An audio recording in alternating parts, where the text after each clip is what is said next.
شرک فی ذات کو تو ایک جملے میں سمجھ لیں، کسی کو اللہ سے یا اللہ سے کسی کو ٹھہرانا، یہ شرک فی ذات۔ اللہ تعالیٰ نے قرآن کریم میں اس کی نفی کی، فرمایا لم یلد ولم یولد، نہ مجھ میں سے کوئی ہے نہ میں کسی میں سے،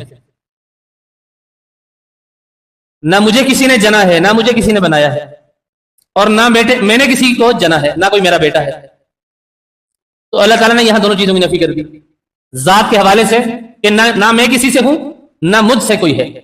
تو یہ تو ایک جملے میں آپ سمجھ لیں شرک فی ذات یہ ہے کہ کسی کو بھی اللہ سے ٹھہرانا کہ یہ اللہ سے ہے، اللہ کا حصہ ہے، اللہ کا بیٹا ہے، اللہ کی بیٹی ہے، اللہ کی بیوی ہے، اللہ کا نور ہے، یہ اللہ سے ٹھہرانا ہوا، یہ شرک ہے۔ شرک فی صفات کیا ہے؟ کوئی بھی ایسی صفت جو اللہ کے لیے استعمال کی جاتی ہے، اسی خاص مفہوم میں جو اللہ کے لیے مستعمل ہے، اگر کسی اور کے لیے استعمال کی جائے تو یہ شرک فی صفات۔ آپ کوئی کہے گا کہ یہ کیا بات ہوئی؟ اللہ نے خود کو سمیع کہا ہے، سننے والا، بصیر کہا ہے، دیکھنے والا۔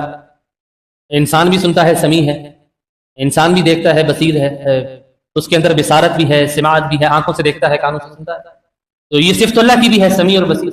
اللہ حکیم ہے، ہم ایک طبیب کو بھی حکیم کہتے ہیں، تو کیا یہ بھی شرک ہے؟ یہ شرک نہیں ہے۔ اس میں ایک قید میں نے آپ کو بتائی ہے کہ جس مفہوم کے ساتھ، جس خاص مفہوم کے ساتھ اللہ کے لیے ہم اس صفت کو مانتے ہیں، اگر اسی مفہوم کے ساتھ بندے میں مان لی تو یہ شرک ہوگا۔ انسان سمیع ہے، سنتا ہے، اس کا سننا محدود ہے، اللہ کا سننا محدود نہیں ہے۔ انسان کے کانوں کی جتنی طاقت ہے وہ اس کے مطابق سنتا ہے، دیوار کے پیچھے کوئی کیا کہہ رہا ہے اسے نہیں پتا، تو انسان کا سننا محدود ہو گیا، اللہ کا سننا لامحدود ہو گیا۔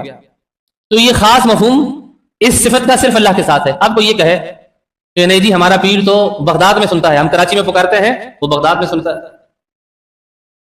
زندہ بھی نہیں ہے، فوت ہو گیا ہے، پھر بھی سنتا ہے۔ تو گویا ہم نے اللہ کی یہ خاص جو صفت تھی، خاص مفہوم کے ساتھ یہ بندے کو دے دی، تو یہ شرک فی صفات ہوتی ہے۔ انسان دیکھتا ہے جہاں تک اس کی نظر جائے، دیوار کے پیچھے کیا ہوتا ہے اسے نہیں پتا۔ پھر کوئی یہ کہے کہ نہیں میں تو کراچی میں ہوں لیکن بغداد والا مجھ پر نظر رکھے ہوئے ہے، ہر وقت میرے پیر کی نظر مجھ پر ہوتی ہے، تو آپ نے اس صفت کو، بصیر ہونے والی صفت کو، دیکھنے والی صفت کو جو اللہ کے لیے خاص تھی، خاص مفہوم کے ساتھ کہ وہ ہر جگہ دیکھتا ہے، وہ آپ نے اس بندے میں مان لی، تو آپ نے یہ شرک فی صفات کیا۔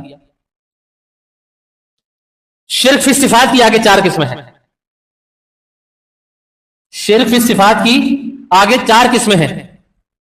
شرک فی العلم، شرک فی التصرف، شرک فی العبادہ اور شرک فی العادہ۔